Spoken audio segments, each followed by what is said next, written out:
வணக்கம் நண்பர்களே. என்னுடைய கதை உங்களுக்கு பிடிச்சதுன்னா, என் சேனலை சப்ஸ்கிரைப் பண்ணுங்கள். இது மாதிரி நிறையா கதைகளை உங்களுக்கு நான் வீடியோவாக பதிவிடுறேன். அப்படியே ஒரு லைக் பட்டனையும் தட்டி விட்டுருங்க. ஒரு காதலனும் காதலியும் ரொம்ப உயிருக்கு உயிராக காதலிக்கிறாங்க. காதலிக்கும்போது அந்த பையன் வீட்டில் வசதி இல்லைன்னு அந்த பொண்ணுக்கும் தெரியும், பொண்ணு வீட்டில் வசதி இல்லைன்னு அந்த பையனுக்கும் தெரியும். ஆனாலும் உயிருக்கு உயிராக காதலிக்கிறாங்க. ரொம்ப போராட்டத்துக்கு அப்புறம் இருவரும் திருமணமும் பண்ணிக்கிறாங்க.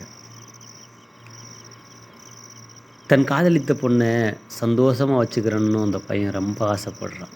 அப்படித்தானே எல்லாரும் ஆசைப்படுவோம். அப்போ என்ன ஆகுதுன்னா, வேலைக்கு போகிறான்.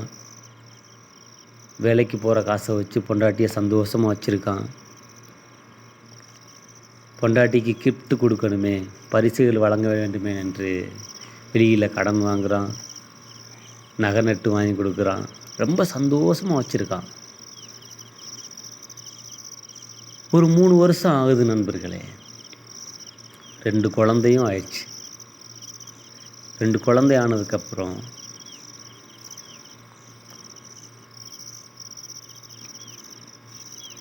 அவன் சம்பாதிக்கிற காசு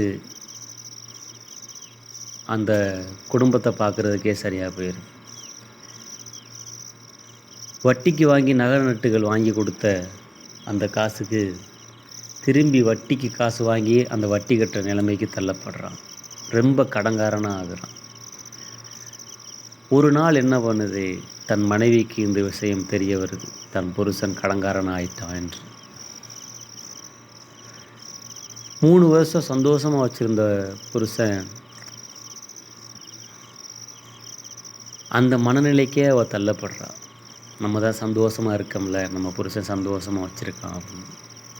3 வருஷத்துக்கு அப்புறம் அவனால் சந்தோஷமாக வச்சுக்கிற முடியலை. போராடுறான். ஒரு 2 வருஷம் அப்படி இப்படின்னு போராடுறான். அவனால் முடியலை. ரொம்ப கடன் ஆகுது. அப்போ வீட்டில் ஒரே சண்டை. பொண்ணெல்லாம் போய் கல்யாணம் பண்ணேன் பாருன்னு 2 பேரும் மாற்றி மாற்றி சண்டை போட்டுக்கிறாங்க. சண்டை போட்டு இருவரும் பிரிஞ்சுறாங்க. அந்த பிள்ளையோட நிலைமை நினச்சி பாருங்கள். காதலிங்க தப்பு இல்லை, கல்யாணம் பண்ணுங்க தப்பு இல்லை, ஆடம்பரம் மட்டும் பண்ணாதீங்க நண்பர்களே. ஆடம்பரம் பண்ணினால் கடைசியில் விவாகரத்து தான் போய் முடியும். இது சத்தியமாக உண்மை.